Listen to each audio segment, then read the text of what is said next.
Okay, it is January the 31st, 2024. I'm in my office getting ready to go home and it's really quiet, like very quiet here, only a couple people in here, so I'm gonna make this real quick and I'm gonna be finished. But I just wanted to give an update on what I've been working on today. You guys know that I've been doing my little portfolio little thingy here.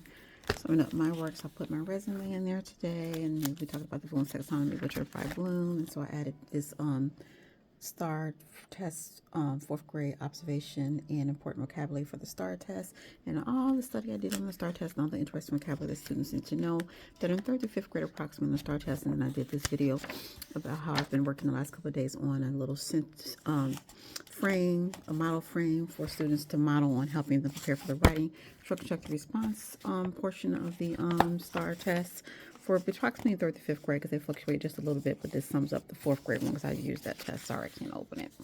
But I just created like 3 samples of how the students will organize their writing when they were doing the short constructive response on the STAR test. I really studied the fourth grade one, the release test that was taken out last year. You can see this, I did this yesterday, how you organize one type of response you would do if you were a student, and then I did 2 more of those just to model for them, how they would organize their writing, to give them an idea how to practice preparing for that. So this is a really wonderful tool for teachers because it helps them, all the vocabulary, everything they really need to know for STAR test. So it's really, I've been working on that for a while. I'm really proud of that. And then I got some stuff from Elite Four. This is mine. This is some of the question types that are going to be on STAR. I put that in here too because that's important. And then this is my verbal response question sheet. I showed you guys the fiction one that I created, which are some significant questions that students need to be able to know for STAR. They can work with a partner verbally, practice their communication skills. And this is also the nonfiction one I've just been working on the last couple of days as well. And so notice that these are all pertinent STAR questions, set your idea. And I also I got this idea from the Elite Four source that I was looking at yesterday when they have the Bloom's taxonomy when they're asking them. So I was kind of combine that with this. And so these are base questions that are based on the STAR test that are similar to Bloom's taxonomy. So as you can see, it's literal. I gave students suggested sentence starters to help them work on those communication skills, which is also something that students are required to know in Texas at the elementary level, to help them with their communication skills. So you see how I suggest I'm getting better and better through time. One word from the text, I can identify the little meaning is, so I help them start off and they can use it if they want to, how the teacher wants to do it, to have more practice on their own and get more independent about that. And then the second verbal response questioning, verbally share the central idea, and I give a sentence starter, just suggested, it says suggested in the text blank. I believe the central idea of the paragraph section text was, depending on what they're reading. So these are all, and they're really good, so just based on the STAR, I created this. And then of course you guys saw the fiction one I did similar to that on the fiction that they're going to do for STAR. Oh, sorry. Look how I messed today. I'm sorry. But so we all know that, the STAR test, everything, communication skills are something that's very pertinent for students to be able to master elementary level. But the STAR test doesn't necessarily require communication skills. Obviously it is an online test at this point, but they do need to be able to know these objectives. So it's a way for them to kill 2 birds with one stone, which is practice the verbal skills they need to know in addition to preparing for STAR. So they do this over and over with repetition, what I talked to you before about how that's a research-based effective strategy, repetition. Then if they do it verbally and they do the games and the songs and all that, everything in a variety of different ways, and it helps them master material. So quick, I'm just trying to be quiet. I'm trying to be real quick so I won't bother my coworkers here. This is for the card games I did. We talked about that. I'm going to update that. I'm still working on that. You see I have my little notes right there. This perfect correspondence sheet. Again, all the objectives I need to master. Show consider the response similar to ones that you just saw. Most of this stuff is self-written, other than like this is the Elite Four site I was talking about. I got the resource for teachers online, which is what those Bloom's taxonomy are, talking about that. And notice that many of these are sentence them the students would practice, like I said before. And see, I took that and added to it and added my own little touch. So I combined research, what the students are required to know, and all together to be able to meet the needs of students specifically in Texas, but they're really general all over the country. And so this is the Elite Four site teacher report. I put it in color. I changed it.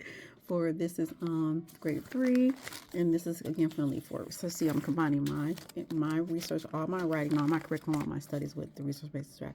This is one of the lesson plans I created last year when I taught 3rd grade, just to show you how detailed I was in my lesson plan, how detailed we had to be. I just put this in here. I found this today and I thought this was cute. Did a lot of work. I do those every single week. These are my personal notes and everything. I'm sorry, that's my laptop. Hold up, give me a second. Hold up. Oh.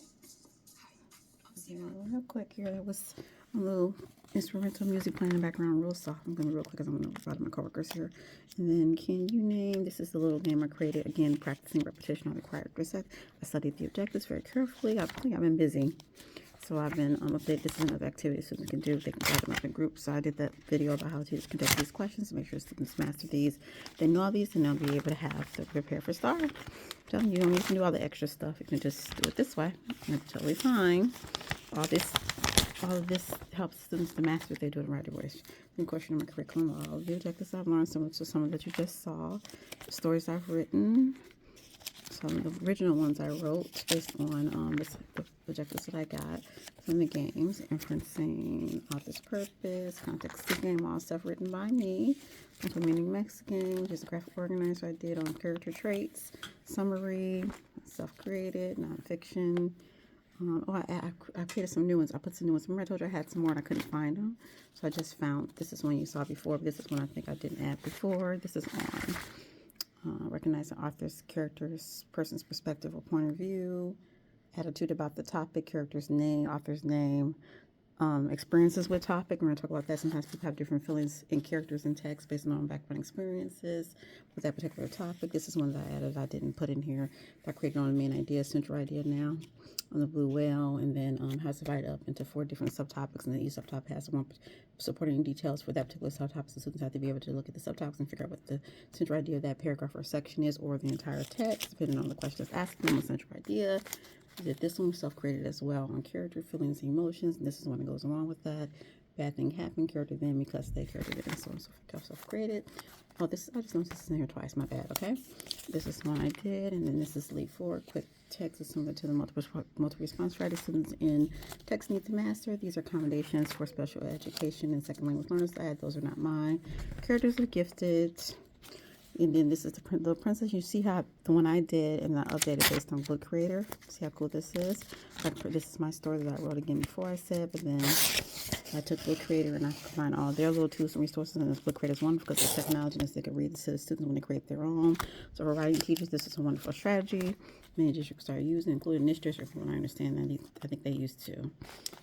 During the Shannon, this is a self-created story, it says Sarah Shannon, and it reads it, and I just listened to it yesterday, and it's so cute. It says a dream that saves Cinderella by Sarah Shannon. It says your name, and then it reads your story that you wrote with their cool features. I mean, that is just adorable. I love that. That's a good feature. And so you add all this to it, all these little strategies. I'm almost done, and then real quick, some little skits I wrote. I add some more uninvited guests. African American history one I added there. I did this several years when I did my had my students do. I go to Lakewood, right? So I had my students when I did this skit. What have you done? What have you done is African American history. I had the kids do this little. I think I don't know if that was the same one, but I used to do skits to my students and stuff like Christmas programs. I actually had the kids do Whitney Houston's "Who Imagine a King," which is one of the songs I want to do at Lakewood. On my message on Believe For that I'm still believing God. I'm going to end up. So that's what it came from that skit I wrote. We had all the kids stand up there and do "Who Imagine a King" by Whitney Houston. I had them all sing it, and it was so cute. They had a wonderful time with that. That's why I thought it would be good for me to sing that at Lakewood with my message Believe For it. If they allow me to do that, which I'm hoping they will. This is a case of the missing $50, and these are some ones that I found recently today that I just added. You see, I'm telling you, I'm busy. All of this. These are some. I think I've added this one before. This one had a persuasive argument, and this one I think I added before. I had to write a very good narrative. But these I added before. I think that's it that I added. Writing suggestions on poetry. My assessment. I have a couple more back here. That I just added. Nessie and the Magic Ring, really good one. Oh, these are some of my songs. Remember I told you before I have songs on YouTube, on my YouTube channel. They're my raps, the prefix rhyme rap, the main idea rap, figurative language rap, and then Sarah Green's journal entries I added. So some assessment. I also wrote assessments as well. And then rave reviews. This is on figurative language, I think. And then dictionaries organized in that graphic organizer, and animals in Texas, real cute assessment I wrote myself based on I did research, I studied. I have some assessments on W. Du Bois, George Washington, Mother Teresa. Like I did a lot of work on that research. I told you that's when I was my own personal time, summers, weekends, holidays, working on all of this based on research. So anyway, I'm excited about what God is up to. He's going to do amazing things. So sorry. All right. Have a wonderful day.